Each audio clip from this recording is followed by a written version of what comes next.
Welcome to the course of Internet of Things, in short IoT.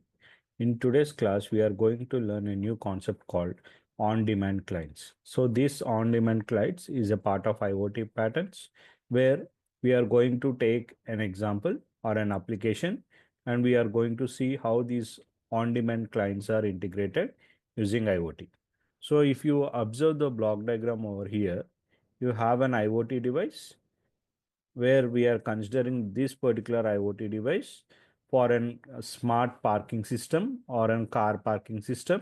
And this particular IoT device, based on the car parking slots availability, the data will be transferred over HTTP server, where HTTP transfer hypertext transfer protocol. And this using this server, you can see the availability of parking slots in your mobile app. Okay. So we are going to design a mobile app using Android Studio as usual, according to the or same as like previous topics. And we are going to set some commands for the HTTP server, and we are going to integrate a sensor to the Arduino Uno, which is connected to a Wi-Fi shield, where that sensor will be detecting whether there is a car in the parking slot or not, or the parking slot is empty or not. Okay. So this is the whole concept.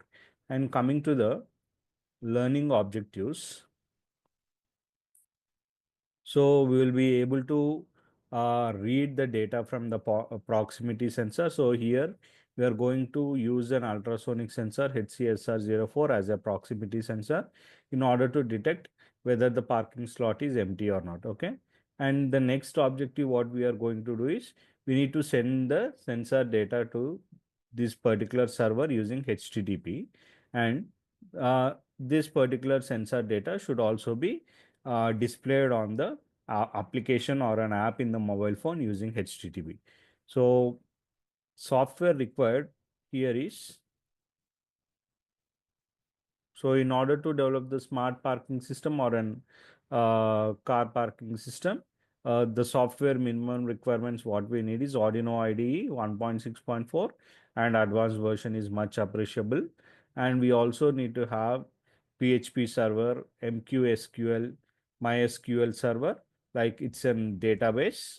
We will be using a database in order to store all the parking slot information, and we will be using some small tools like text editor, Xcode, or Android Studio for developing the applications. Coming to the hardware part, as I've already said, we will be using an ultrasonic sensor module HCSR04, where ultrasonic sensor will be working based on the ultrasonic sound. So whenever there is a parking slot empty, the ultrasonic sound will be keep on emptying throughout the slot. If there is a car in the parking area, this particular ultrasonic sound goes and hits the car, and the ultrasonic sound reflects in the back, reflects back in the form of echoes. Okay. So the based on these echoes, the data will be given to the Arduino Uno, and this Arduino Uno, as it is integrated to the Wi-Fi shield using IoT, Internet of Things, the whole data will be transferred to the mobile app, where the user can able to see whether the car parking slot is available or not with the help of the HTTP protocol. Okay. So we need ultrasonic sensor, some jumper wire, some breadboard, Arduino Uno, Wi-Fi shield, power supply module, all these comes under hardware requirements. Now, let's see the circuit diagram. So this is the circuit diagram where, let me tell you, this ultrasonic sensor HCSR04 will be having 4 pins: VCC, ground, trigger, and echo pins. And the VCC is given to the plus 5 volts of the Arduino Uno, and ground is connected to the ground of the Arduino Uno. Trigger and echo pins are connected to any 2 digital pins of the Arduino Uno. So the digital pins will be from pin number 2 to pin number 13. You can choose any 2 digital pins, and the same pins used for the trigger and echo should be resembled in the code as well. Okay.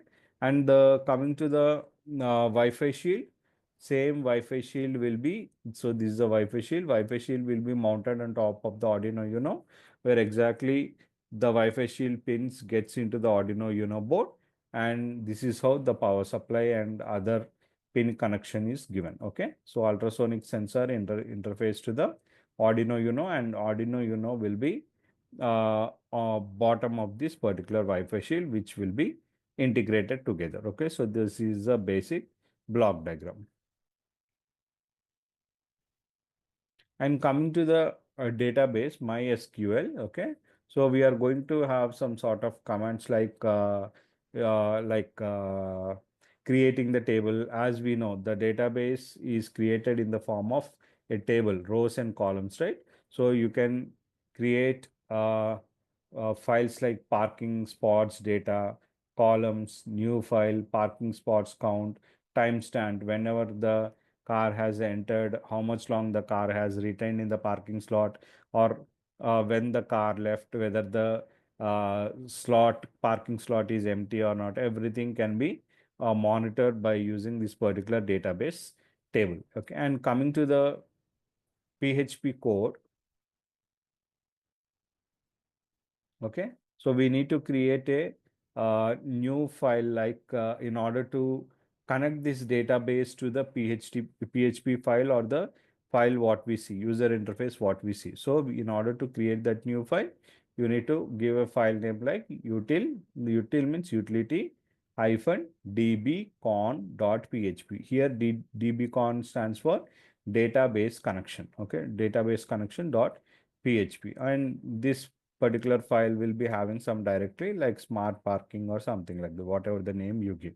So once you create the file, okay, it will be uh, there will be an connection established between the PHP as well as the PHP application, page application, as well as the database, where whatever the stored in the database, that can be seen over the PHP page. It's a user interface. Okay, so this is how the file is created. Okay, so every time the sensor gives some produces some data, okay, it will get updated with the repo with the name of updated.php, and it will be storing some sort of sensor data. Okay, so that is how it is created. See, so bar parking spot count. Okay, you can also get that particular PHP uh, get count with respect to the parking slot or the spot. Okay, so this is how that will be measured. And coming to the Arduino, so as we are using Arduino, we need some set of commands to make this particular project work. So we need a basic external libraries, internet connectivity, reading the sensor data commands, HTTP commands, and standard functions. Okay. Coming to the external libraries, we have uh, in order to interface the uh, hardware with the various hardwares. Okay.